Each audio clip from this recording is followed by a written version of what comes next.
Hi, this is Natalie Callback, and I'm here today with Rae Missigman, my friend who contributed amazing artwork and some writing to my book, Artful Adventures in Mixed Media. And I'm so happy that she's part of my book. She is wonderful, and I thought I'm going to invite her for an interview and see what we're going to chat about. Hi, Rae. Hi, how are you? I'm good. How are you? Good, thank you. So good to see you, Rae. We actually first met this year in person. We met online, of course, and have chatted before on Skype, but we met in person at CHA this year, where you were demoing, and it was so much fun to see you in person. I loved it. And you discovered I wasn't 6 feet tall, Exactly. sadly. I always thought you were like way taller, but No, there's someone who's also not that tall you're because I'm not not tall. tall. Very opposite end of the spectrum. But the funny thing is like two other people came by and said the same thing. So it was the weirdest thing for me to hear that people think I'm tall. I'm like, oh, I kind of like my stool. I'm going to keep it. Maybe I need one of those. Yeah. So, Rae, tell us a little bit about your work, your artwork, and what you're doing. Little bit of everything. Jack of all trades, master of the none, for sure. Um, but I just like to dabble in everything. I'm completely self-taught, so I sort of I'm the kind of person that if I see something, I don't necessarily want to go home and try to do it. Like I won't do portraits. I rarely can try to, I could never do one of your beautiful cityscapes or anything like that. It's not in my form of thinking, but I like to look at something and say, what could I pull out of that and make it more my own? So I like that more of the abstract mark making is my very big and favorite thing. It calms my soul. I love it. So I just like to kind of see what kind of marks and things I can pull out of stuff and put it into some form of either paper art or fabric art, that kind of thing. Yeah, you work a lot with, so you work a lot with acrylic paint, but you also work a lot with fabric, right? Yes, and I like to mix them. Like I'll like to paint on the fabric, or I'll like to take a painted piece and stitch on it, even if it's paper, or mix the two. I love mixing the two, whether it's stitched by machine or hand. But combining all the different mediums to me just adds that element of wow to it. Do you have, I'm interested, do you have like any background where you used to stitch or sew more and then somehow, No, no, actually, also self-taught. I no, can't use the word seamstress because I couldn't sew anything that resembled clothing or anything like that. But I just, I mean, I'm that kind of person that if I see it, I have no patience for waiting to learn it the hmm right. I know that sounds horrible, but say to sign up for a class, I couldn't wait. I would just have to try it in that moment. So I think the first thing I ever sewed on a machine was like a little zipper pouch or something, and I loved it. And I thought, oh, I could do this. So now I'm on a mission to learn the proper way to do free motion oh stitching. yeah. I want to do something. I have a very unorthodox way of doing it, and it looks like I do it the right way. I don't, and I'm sure it's taking me 10 times longer than it should. hmm Um, it's a hard thing to learn. Have you tried it? It's I hard. did as a like, I mean, it's on the machine, right? I used to do that. I Yeah. stink in it, like totally. I mean, Yeah. it looks kind of okay, but I haven't done it in a long time. But I think it was more like, I mean, it was very free. I didn't control anything. That's what it is. It's like it gets away from you quickly. I'm like, wow, I either have to get quicker or that's what I find myself doing. I'm like, whoa, wait a second. This is not what I was going for. So I have a little bit of a cheater way I do it using a real foot and kind of a stop and start motion and stuff to Hmm. make those same effects. But I find that adding an element of stitching to hmm something, you know, that extra tactile feeling is what. Yeah, I love that too. I love to do like some embroidery or something that's like, but I guess you're also like you like texture too. And I always say to students or people that it's not just texture that is tactile. Texture is also there's also visual texture. So right, so that's some. So how do you?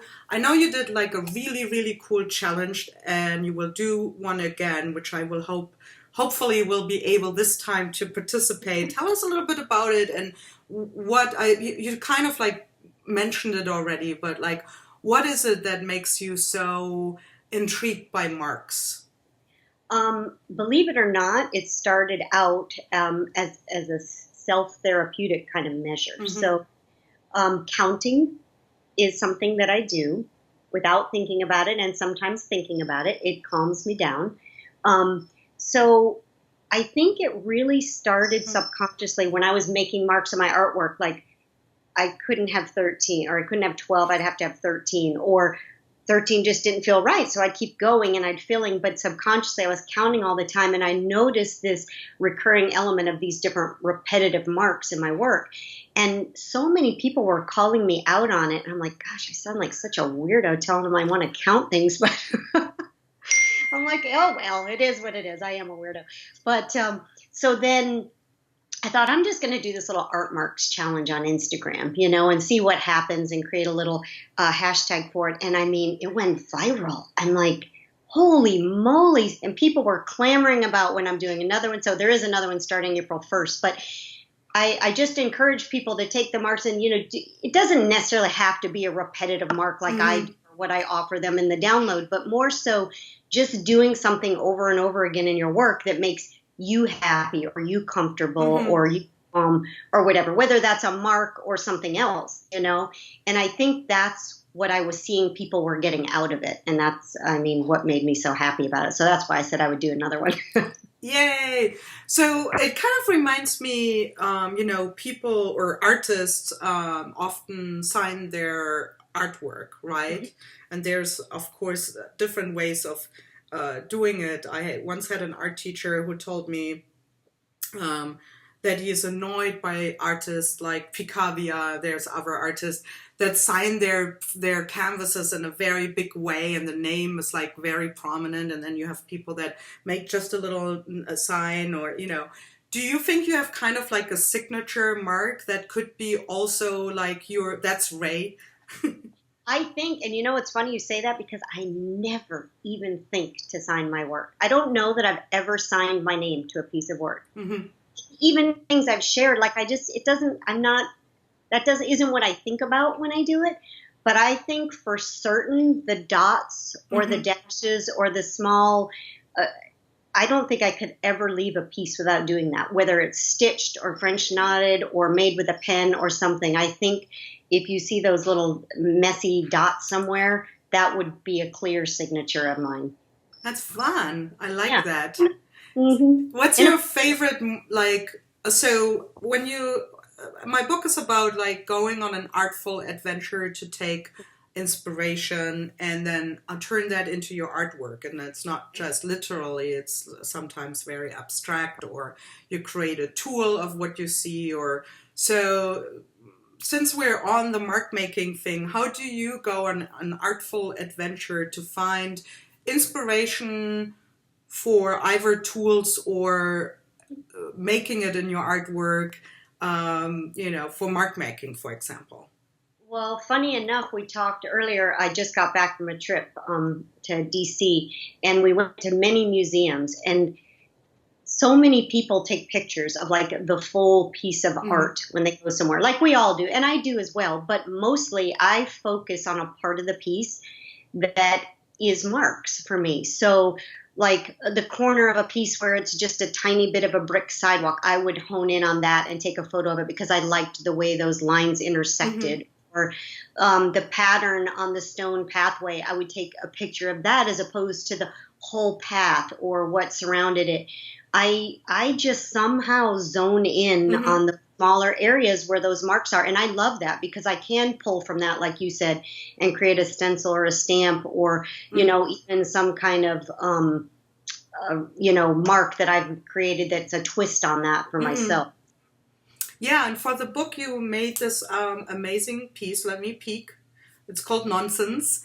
Oh, yeah. Actually, you did two pieces, and I will show both of them. Unfortunately, a camel didn't make it into the book, not because it's not good, it's amazing, but they shortened the book, and so I will show it in the interview because I love it so much.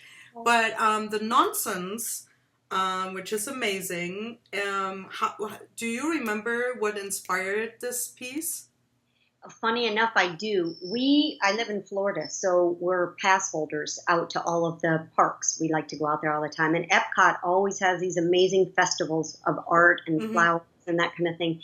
And they had this one mosaic piece there. It might be there full time. I can't remember. And from afar, you see this entire like scape made out of these teeny tiny mosaic pieces, but there must be a billion colors in this piece. I mean, it's amazing.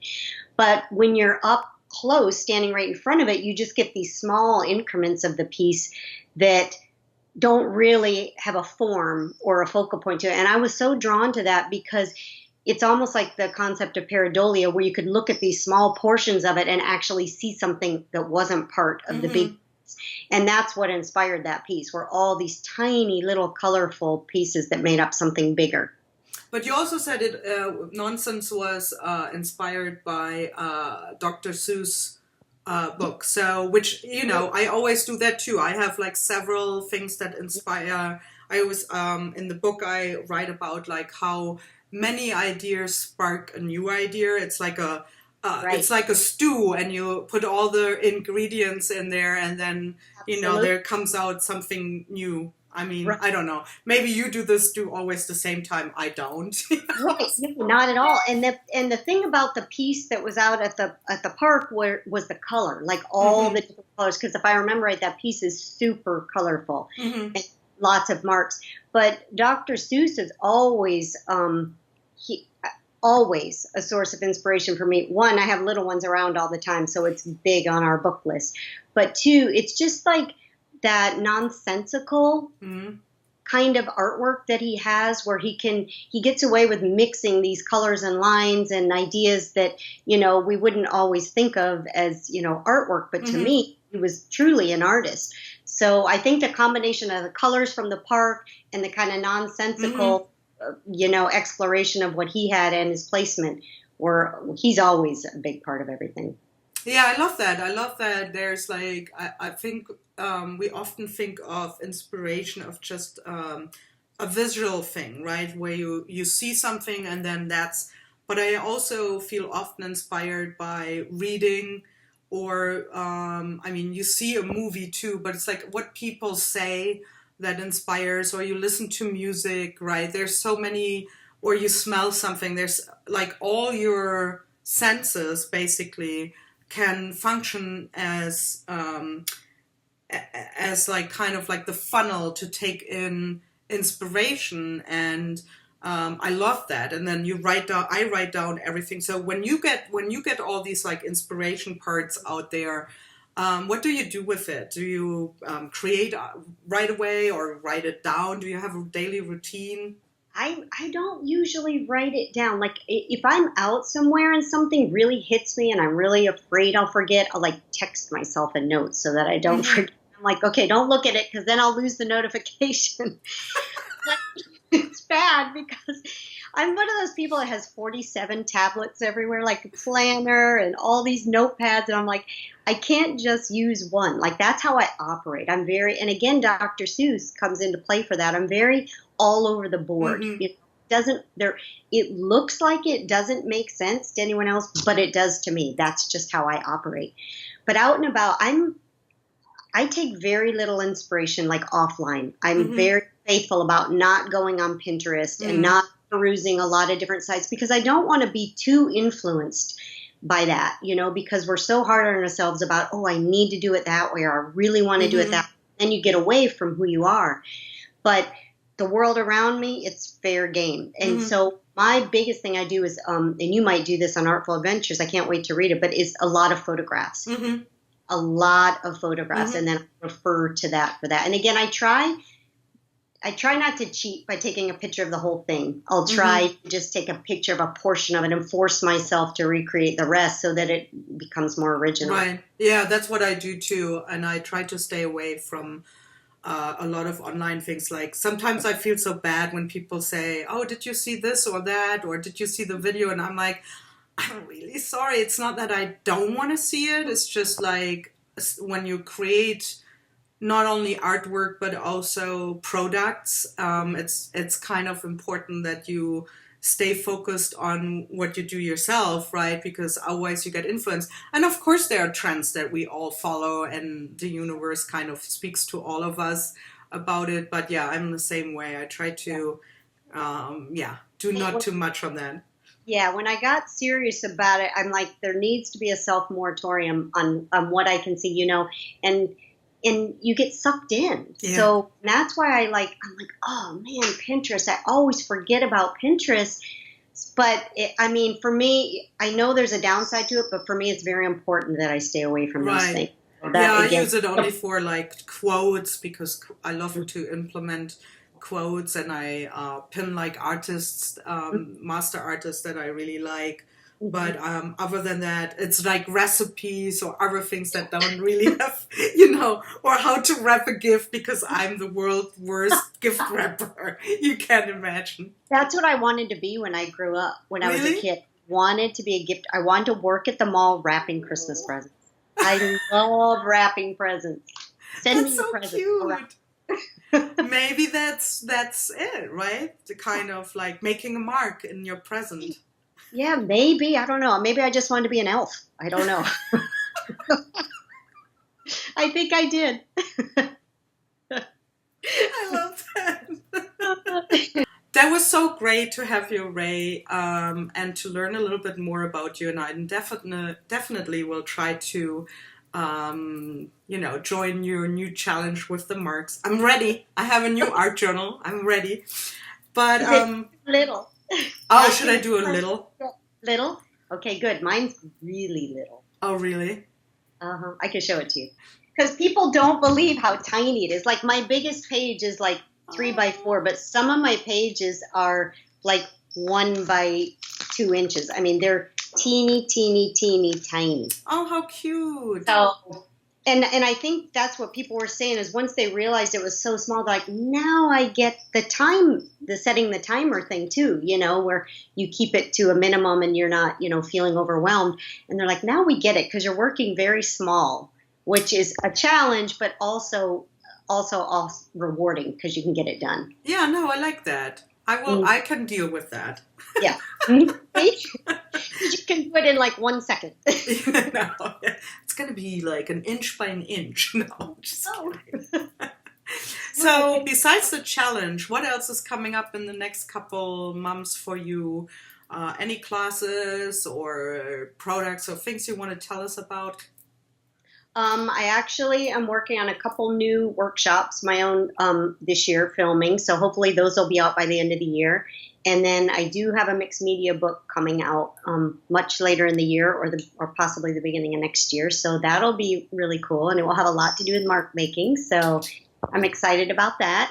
Other than that, I'm kind of taking a little time this year to reacclimate myself and just do some fun art and see what I can get inspired about. So that's cool. I can't wait to see them, Rae, because I always love seeing your work, and it was wonderful to talk to you. Thanks for taking the time, and see you soon.